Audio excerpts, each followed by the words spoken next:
England दिनिकिया series रु बाद पड़े यही दुई स्टार खिलाड़ी बदलिला प्लेइंग 11। आज्ञा हाँ, इंग्लैंड विपक्ष में 5 मैच विशिष्ट T20 सीरीज उपर विजय हासिल करिछि।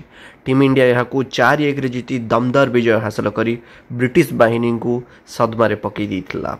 इंग्लैंड मध्य 3 मैच विशिष्ट दिनिकिया सीरीज खेल जहाँकि यथाक्रमे 6, 9 और 12 तारिख में नागपुर, कटक तथा अहमदाबाद रे खेल जीवार कार्यसूची रही। यही सीरीज रे आईसीसी चैंपियंस ट्रॉफी 2025 पई उभय दलर प्रस्तुति रे विशेष सहायक मध्य हेबो बोली जणा पड़िछि।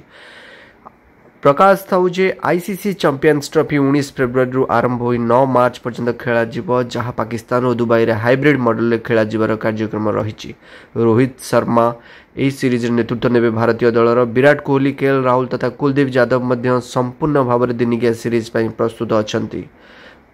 सेपटे रोहित शर्मा, शुभमन गिल, यशस्वी जायसवाल, रवींद्र जडेजा भली खिलाड़ी दिनिकिया सीरीज निजर दबदबा जाहिर करिवे। आज्ञा हाँ, एवं इंग्लैंड दिनिकिया सीरीज पई टीम इंडिया रोहित शर्मा, शुभमन गिल, यशस्वी जायसवाल, विराट कोहली, श्रेयस अय्यर, केएल राहुल, ऋषभ पंत, हार्दिक पांड्या, रवींद्र जडेजा, अक्षर पटेल, वाशिंगटन सुंदर, कुलदीप यादव, मोहम्मद शमी, अर्शदीप सिंह एवं हर्षित राणा मध्य रहिबे।